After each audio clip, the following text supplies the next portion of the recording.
On our anniversary, my husband took me to a romantic dinner, but as I took a sip of my wine, he whispered, "It's laced. Say your goodbyes." Little did he know I had switched the glasses, and when he collapsed, he looked at me in horror as I said, "You deceived me in love, now see the end." "Goodbye, my dear."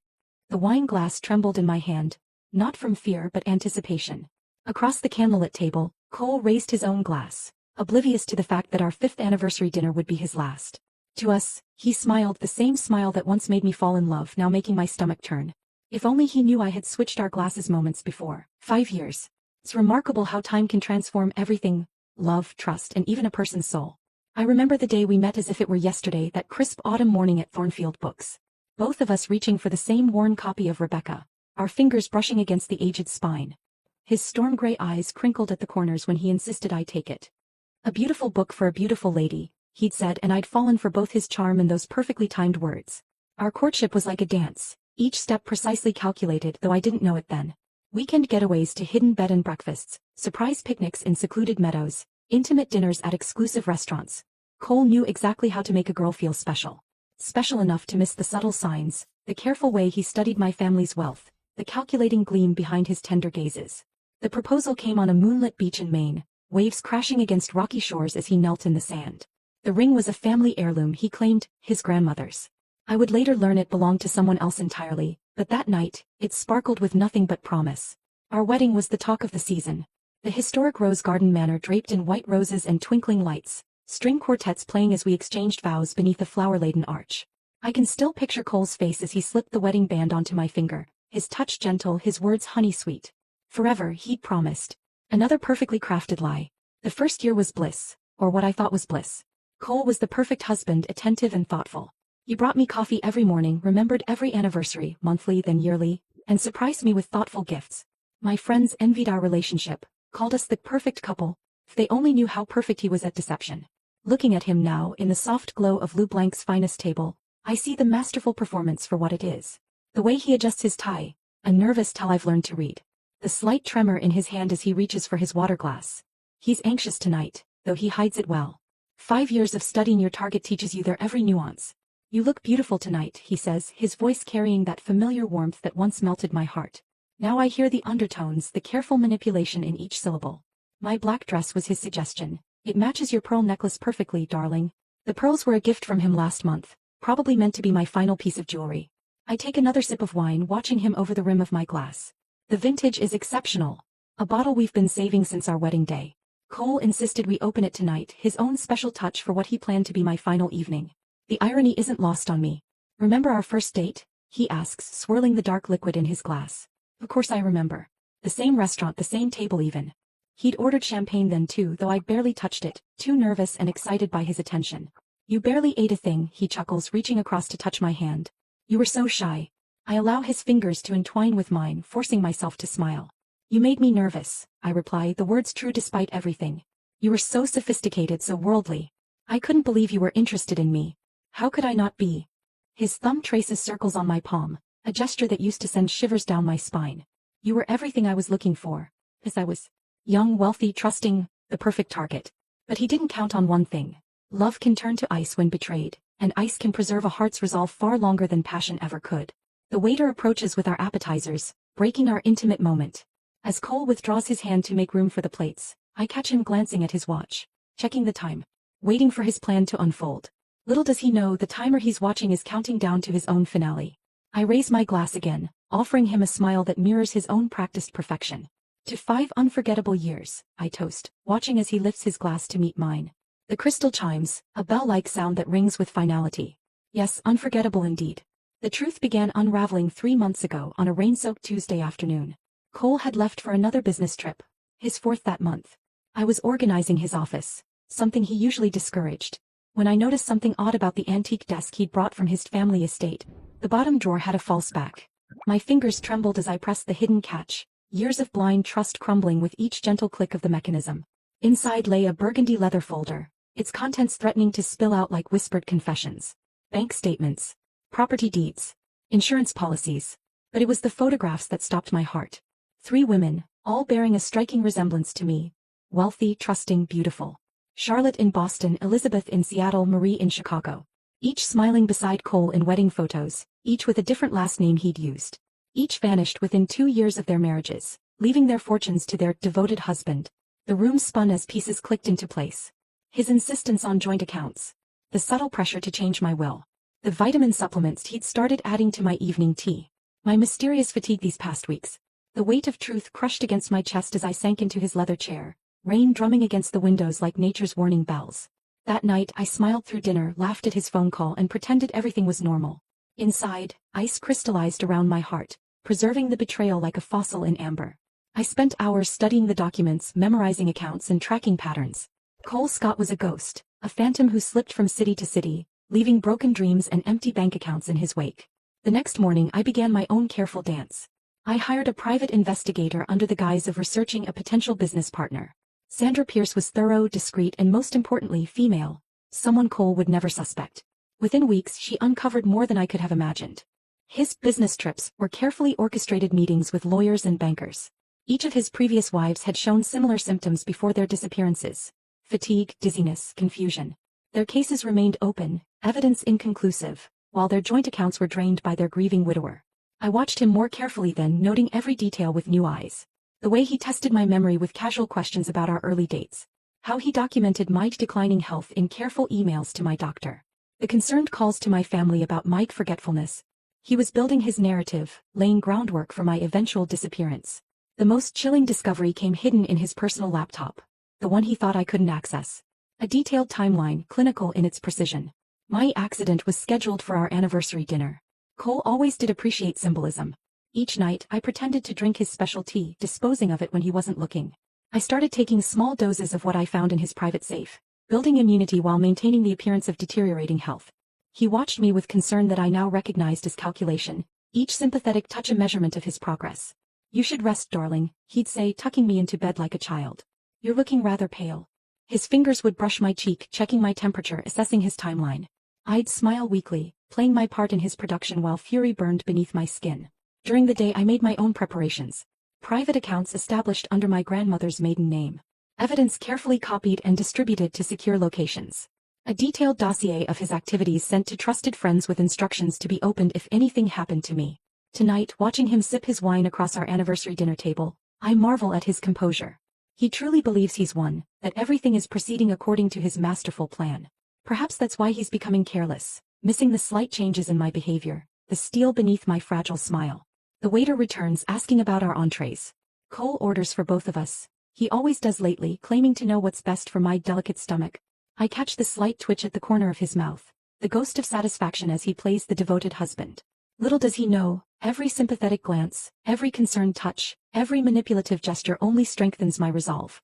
I raise my glass again, admiring how the candlelight plays across the dark liquid. "To us," I whisper and watch as he drinks deeply, savoring what he believes is his moment of triumph. "The game is changing, my darling husband. Your move. Revenge, like love, requires patience." After discovering Cole's true nature, I spent 6 methodical months preparing. My garden became my sanctuary, each plant carefully selected for its properties. Foxglove with its innocent purple bells, oleander's delicate blooms, lily of the valley standing pristine and pure, nature's deadliest wrapped in beauty, much like Cole's deception. I befriended Eleanor, a retired botanist who lived on the outskirts of town.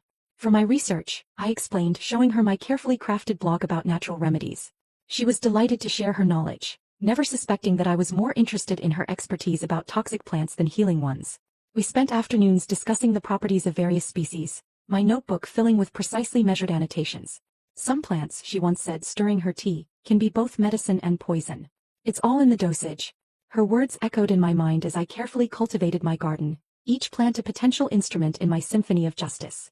At home I maintained our routine with meticulous care. Weekly dinner parties with friends, charity galas, romantic date nights. I played my part flawlessly. Cole would kiss my forehead, telling our guests how brave I was dealing with Mike's mysterious illness.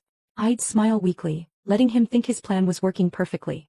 "You're so good to me," I'd whisper as he tucked me into bed, watching his eyes gleam with satisfaction. Each display of weakness was calculated, each symptom carefully staged. I built my own timeline alongside his, a deadly waltz of preparation and pretense. The hardest part wasn't the planning. It was maintaining the facade of ignorance. Listening to him talk about our future while knowing his intentions. Feeling his touch and remembering how I once craved it. smiling at his jokes while picturing the other women who had done the same, now silent and forgotten. I spent hours in our home office when he was away, meticulously documenting everything. Bank statements, property records, insurance policies, all carefully copied and secured in various locations. Each piece of evidence was a brick in the foundation of my protection, insurance against any future investigations. My daily routine became a cover for preparation. Morning walks to regain my strength were actually meetings with my private investigator. Afternoon naps were spent studying chemical compounds and their effects. Shopping trips allowed me to set up offshore accounts and secure new identities. The most challenging aspect was building immunity. Starting with minute doses, I gradually increased my tolerance to various compounds. Some nights left me shaking and sick, but each morning I grew stronger. Cole's concerned glances at my declining health only proved that my performance was convincing. Perhaps we should consult another specialist, he'd suggest, his voice dripping with false concern. I'd shake my head, claiming I trusted only him to take care of me. His smile would widen, pride in his own cleverness blinding him to mine. Our social circle became unwitting participants in my plan. I confided in selected friends about my anxiety, my forgetfulness, ensuring witnesses to support Cole's narrative. But I also left carefully crafted breadcrumbs, letters speaking of my happiness, videos showing my lucidity, all dated and secured with trusted allies. As our anniversary approached, I watched Cole's excitement grow. He spent hours planning the perfect evening, selecting the restaurant, choosing the wine. Each detail was orchestrated to create the perfect scene for his final act. The irony of him planning his own downfall was not lost on me. My own preparations entered their final phase. The compound I'd chosen was elegant in its simplicity, untraceable, swift, and most importantly, similar enough to natural causes that no questions would be raised. I'd tested it countless times, perfecting the dosage while building my own resistance. Tonight, watching him order our appetizers with such confidence, I almost admire his dedication to the performance. 5 years of marriage and he's never once slipped, never shown his true face. But then I remember the others, Charlotte, Elizabeth, Marie, and my resolve hardens. The waiter arrives with our wine, a vintage Cole selected weeks ago. He insists on pouring it himself, ever the perfect husband. His hands are steady as he fills our glasses, unaware that his carefully laid plans are about to unravel. I touch the small vial concealed in my evening bag, feeling its weight like a promise. To new beginnings, he says, raising his glass. If only he knew how true those words would prove to be. The oak room at Le Blanc hasn't changed in 5 years. The same crystal chandeliers cast their soft golden glow, the same rich mahogany panels line the walls, and the same intimate corner table awaits us. Table 23, where Cole first caught my eye half a decade ago. Tonight it will witness another memorable moment between us. I arrived early, claiming I wanted to freshen up. The maitre d' recognized me instantly. Mrs. Scott, always a pleasure, he smiled, leading me to our table. Mr. Scott called ahead. Everything has been arranged exactly as he requested. I'm sure it has. My darling husband always was meticulous with his planning. While waiting, I surveyed the room with practiced casualness. 2 elderly couples by the windows, a young family celebrating near the entrance, and a business dinner in progress at the center table. Perfect, enough witnesses to establish the evening's normalcy, but none close enough to overhear our intimate conversation. The table setting was immaculate, white linens, polished silverware, and our special anniversary crystal glasses, the ones Cole had insisted on bringing from home. A thoughtful touch, he'd called it. The same glasses we'd used at our wedding, now destined for a different kind of celebration. Cole arrived precisely on time, his gray suit perfectly tailored, silver tie catching the light. He crossed the room with that confident stride that once made my heart race. Now I noticed the calculated nature of each movement, the practiced charm in his smile as he greeted the staff by name. "Darling, you look breathtaking," he said, kissing my cheek. His cologne, expensive, subtle, brought back memories of countless romantic evenings. I wondered if he'd worn the same scent for the others, if they'd found it as intoxicating as I once did. The sommelier approached with our pre-selected wine, a 2015 Chateau Margaux that Cole had been saving for this exact occasion. I watched him perform the ritual, presenting the bottle, cutting the foil, extracting the cork with practiced ease. Cole's eyes never left the deep red liquid as it was poured, first into his glass for approval, then mine. "Perfect," he pronounced, his voice rich with satisfaction. The sommelier departed, leaving us alone with our perfectly staged scene. I touched the small vial concealed in my clutch, its presence reassuring. Timing would be crucial. Too early might arise suspicion, too late might give him the opportunity one couldn't afford him to have. "Remember our first night here?" Cole asked, reaching across to take my hand. "You were wearing blue, nervous about using the wrong fork." His thumb traced circles on my palm, a gesture that used to make me melt. "Now look at us, 5 years of perfect moments." I smiled, letting nostalgia color my voice. "You ordered champagne even though I told you I preferred wine. Said some occasions demanded bubbles." The memory felt distant, like watching a movie of someone else's life. And I was right, wasn't I? His eyes crinkled with amusement. Just like I'm right about this wine. A perfect vintage for a perfect evening. He lifted his glass, examining the color in the candlelight. Everything about tonight needs to be perfect. The waiter arrived with our appetizers. Seared scallops for him, French onion soup for me. Cole had ordered for us both naturally. You never could resist their soup, he commented, watching me take a careful sip. His attention to detail would have been touching if I didn't know its true purpose. As we ate, I felt the weight of the evening pressing around us. Each bite, each sip, each moment of casual conversation was leading us toward an inevitable conclusion. Cole checked his watch subtly, his third time since arriving. Waiting. Anticipating. The irony of his impatience almost made me smile. The main courses arrived. His favorite Wagyu steak for him, roasted chicken for me. You should try the steak, he urged, cutting a perfect bite. It might be your last chance to taste Chef Marcus's specialty. The double meaning in his words hung heavy in the air. I declined politely, watching him savor the meat with obvious pleasure. My own meal remained largely untouched. Expected behavior for someone in my condition. Cole's eyes flickered with satisfaction at my apparent weakness. The crystal glasses caught the candlelight as I reached for my wine, the liquid dark and promising. My love. Soon the final act would begin, and all your perfect planning would unravel like silk threads in a storm. I raised my glass, offering him a smile that held all the secrets of the past 6 months. To us, I whispered, and to perfect timing. Time slowed to a crystalline crawl as Cole raised his glass to meet mine. The crystal chimed softly, a delicate death knell in the candlelit hush of Louis Blanc. His confidence radiated across the table, a familiar warmth that once meant safety but now sparked only cold satisfaction in my chest. You've barely touched your dinner, he noted, concern painting his features. The performance was flawless. The slight furrow of his brow, the gentle tilt of his head. How many times had he practiced these expressions in the mirror? How many other women had fallen for this same display of tender worry? I'm saving room for dessert, I replied, my voice soft and slightly tremulous. Exactly what he'd expect from his increasingly frail wife. You always said the chocolate soufflé here was to die for. The irony of my words brought a genuine smile to my lips. Cole leaned forward, his fingers brushing mine across the white tablecloth. Actually, darling, I have a confession to make. His voice dropped to an intimate whisper, gray eyes holding mine with hypnotic intensity. I've taken the liberty of arranging something special for dessert. A final surprise, if you will. How thoughtful, I murmured, watching him take another sip of wine. My pulse quickened as he drank deeper, his throat working as he swallowed. Any moment now. You always did know how to make our anniversaries memorable. The candlelight caught the ring on his left hand. The one he claimed was a family heirloom. I wondered if it had belonged to Charlotte or Elizabeth. Perhaps Marie. Soon it would join his collection of trophies, waiting for the next unsuspecting bride. I've been thinking about our first night here, he continued, his voice taking on a dreamy quality. You were so innocent, so trusting. Do you remember what you said when I ordered that ridiculously expensive champagne? That some things are worth splurging on, I recalled, watching his eyes begin to lose focus. That life is too short not to celebrate the perfect moment. He blinked slowly, his hand trembling slightly as he reached for his water glass. You're not feeling well, I observed, mirroring his earlier concern. Perhaps the wine is too strong? He loosened his tie, confusion flickering across his features. Something's not, the wine tastes. His words slurred at the edges, realization dawning too late in his clouding eyes. I leaned forward, dropping my voice to match his earlier intimate whisper. Did you know, darling, that some plants in my garden can cause symptoms remarkably similar to a heart attack? Particularly in combination with that special supplement you've been so lovingly adding to my tea. His face drained of color, fingers clutching the edge of the table. What did you? The words caught in his throat as understanding crashed over him. I found them, Cole. All of them. Charlotte. Elizabeth. Marie.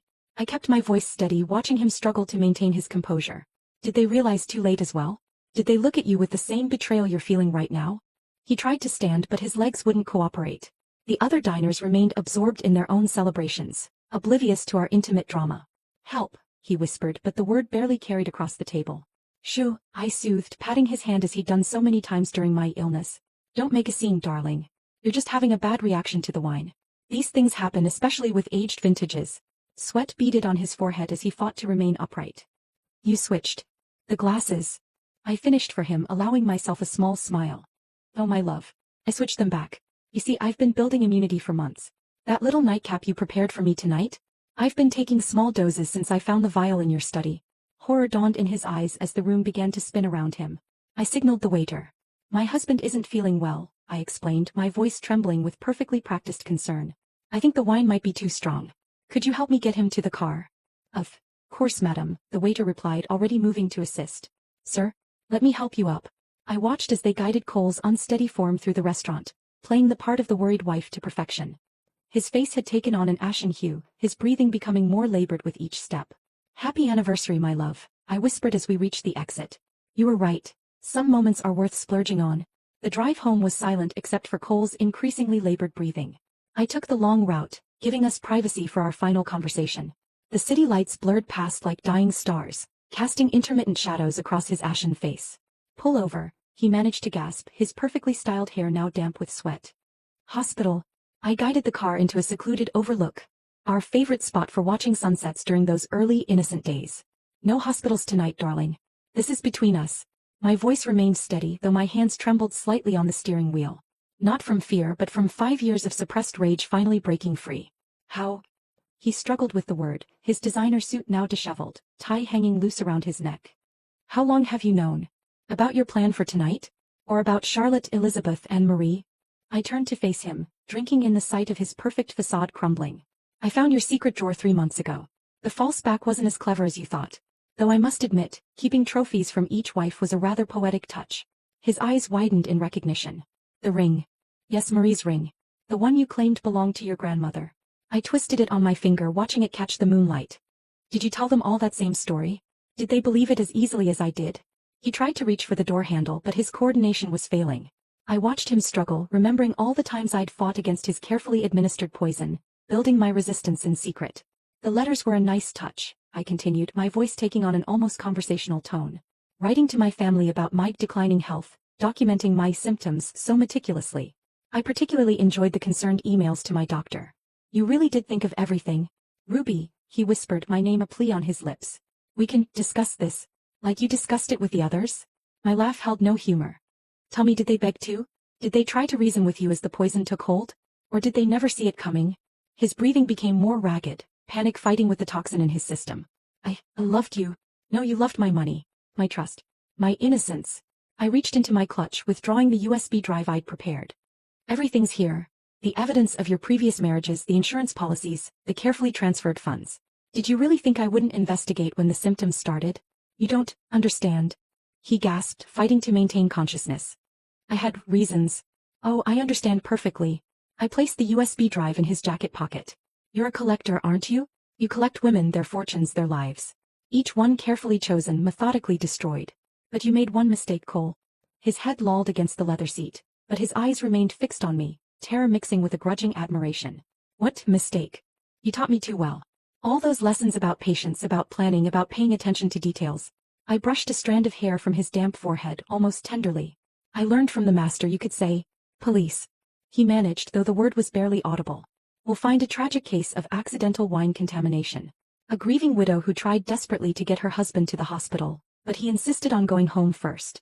All those documented health issues finally coming to a head." I smiled, seeing understanding dawn in his fading eyes. "You really did create the perfect cover story. You're just like me." The words came out in a whisper, his final attempt to wound. I leaned close, letting him see the truth in my eyes. "No, darling. I'm better. You did this for money. I did it for justice. For Charlotte, Elizabeth, Marie, and for the woman I used to be, the one who believed in fairy tales and happy endings." His breathing grew shallower, his perfectly manicured hands clutching at nothing. I watched as the master of manipulation faced his final moments, stripped of all pretense and power. "One last thing," I whispered, showing him the phone in my hand. "I found your timeline. The one detailing how tonight was supposed to end. It's quite impressive, really. I just made a few small adjustments." Recognition flickered in his eyes. His own plan turned against him. The perfect symmetry of it all seemed to hit him in his final moments of consciousness. His lips moved, trying to form words, but no sound emerged. "Goodbye, my love," I said softly, watching as his eyes finally closed. "The police will be here soon. After all, I have to report my husband's tragic accident." The police lights painted the overlook in alternating flashes of red and blue, creating a surreal dance across Cole's still features. I stood wrapped in a shock blanket, playing my role to perfection as I recounted the evening's events through tears. "He insisted on taking the scenic route home," I explained to Detective Sarah Morgan, my voice trembling. "Said he wasn't feeling well after the wine, but wanted to see our favorite spot one last time. I should have taken him straight to the hospital." The detective's dark eyes studied me with quiet intensity. "Mrs. Scott, you couldn't have known. The preliminary tests show a severe allergic reaction. These things can happen suddenly." She paused, jotting something in her notebook. "The restaurant will be investigated, of course." I nodded numbly, watching the coroner's team work with professional efficiency. The USB drive remained secure in Cole's jacket pocket, a time bomb of evidence waiting to be discovered. His phone with its damning timeline sat in his other pocket. All the pieces laid out perfectly, waiting to tell their story. The next few days passed in a blur of formal statements and funeral arrangements. Cole's family arrived from out of town, people I'd never met during our marriage, all claiming close relationships that existed only in conversation. They spoke of him in glowing terms, sharing stories that rang hollow against the truth I knew. He was always so generous, his alleged cousin remarked at the wake. Remember that charity gala last spring? The woman's eyes were dry despite her mournful tone. I wondered how much she'd been paid to attend, to flesh out his manufactured background. The investigation proceeded exactly as I'd anticipated. The restaurant's wine supplier faced scrutiny. The bottle was tested, revealing traces of contamination. My documented history of serving on the hospital board ensured my medical knowledge was never questioned. Who would suspect a philanthropist who dedicated her time to healthcare causes? A week after the funeral, Detective Morgan requested another meeting. The familiar weight of the shock blanket was replaced by the subtle armor of a black designer suit as I sat across from her in the station. Mrs. Scott, she began, spreading photographs across her desk. We found some interesting items in your husband's possession. The USB drive and phone lay between us like bridge pieces in our delicate game. I don't understand, I whispered, allowing confusion to color my voice. Are those Cole's? She nodded, her expression carefully neutral. They contain some disturbing information about previous marriages, insurance policies, financial transactions. Her eyes met mine. Did you know your husband had been married before? The shock that crossed my face was genuine, not from the revelation, but from the artistry of watching my plan unfold. That's impossible. Cole told me I was his only. I let my voice break, reaching for the tissue box on her desk. We've confirmed at least 3 previous marriages. All to wealthy women. All ending in suspicious circumstances. She pushed a document toward me. And we found this timeline on his phone. It appears he was planning something. I scanned the document I knew by heart, allowing horror to dawn gradually on my features. These dates, these notes about my symptoms. My hands began to shake. Detective, are you saying? We believe your husband was planning to end your life that night. The wine glass from the restaurant showed traces of a sophisticated poison. She leaned forward, her voice gentling. The same compound was found in a vial in his study. Mrs. Scott, Ruby, it appears you weren't just a witness to a tragic accident. You were an intended victim who survived. The irony of her words almost made me smile. Instead, I collapsed into carefully crafted sobs, playing the role of a shattered widow discovering her husband's true nature. Detective Morgan rounded the desk to comfort me, her hand warm on my shoulder. We'll need to investigate further, she continued, but I want you to know you're safe now. Whatever he planned, it ended that night. I looked up at her through tears, seeing not suspicion but sympathy in her eyes. All those other women, I whispered. Could I have helped them if I'd known? This isn't your fault, she assured me. Cole Scott was a skilled manipulator. The evidence suggests he'd been perfecting his technique for years. You couldn't have known. But I did know, I thought as she continued explaining the investigation's next steps. I knew everything, planned everything, executed everything. The perfect ending to Cole's perfect plan. Just not the ending he'd envisioned. As I left the police station, the setting sun painted the sky in shades of crimson and gold. Somewhere, perhaps Charlotte, Elizabeth, and Marie could finally rest. Their stories would be told, their cases reopened, their families given closure. And I would emerge as the lucky one, the survivor who unknowingly helped expose a predator's web of deception. 6 months later, I stood on my balcony in Antibes, watching the Mediterranean glitter under the setting sun. The French Riviera had become my sanctuary, far from the whispers and sympathetic glances that followed me back home. Here I was simply the wealthy American widow who kept to herself, and that suited me perfectly. The investigation had concluded exactly as I'd orchestrated. Cole's victims' families received closure, their cases resolved with his posthumous confession found in a scheduled email, my final gift to them. His extensive network of fake relatives crumbled under police scrutiny, revealing the elaborate facade he'd built over years. I sipped my evening wine, a local rose that tasted nothing like the vintage from that final night. My garden here contained only flowers. No herbs, no mysterious plants. Some tools once used should be retired permanently. The sunset reminded me of Detective Morgan's last visit, 2 months after Cole's death. She'd brought final paperwork and unexpected news. There were others, she'd said, sliding photographs across my kitchen table. We found evidence of 2 more marriages, earlier ones.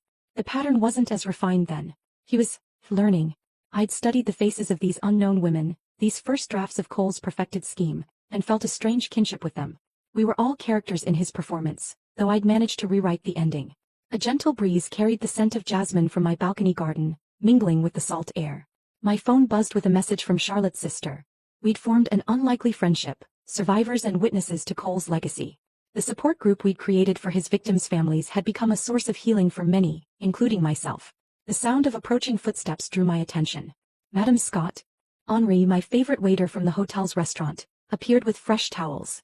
Will you be dining in this evening? I turned, studying his features in the fading light. Handsome, charming, with that same careful attention to detail I'd learned to recognize. Actually, Henri, I was thinking of trying that new bistro you recommended. Would you care to join me when your shift ends? His smile brightened. It would be my pleasure, madam. As he left, I caught my reflection in the balcony doors, older now, wiser, but still capable of attracting attention. Henri had been leaving subtle hints for weeks, each interaction carefully crafted to seem spontaneous. His background story had inconsistencies I'd noticed immediately, like echoes of a song I knew by heart. My phone buzzed again, this time with an email from my private investigator. The preliminary report on Henri lay waiting to be read, promising to reveal whether my suspicions were paranoia or instinct.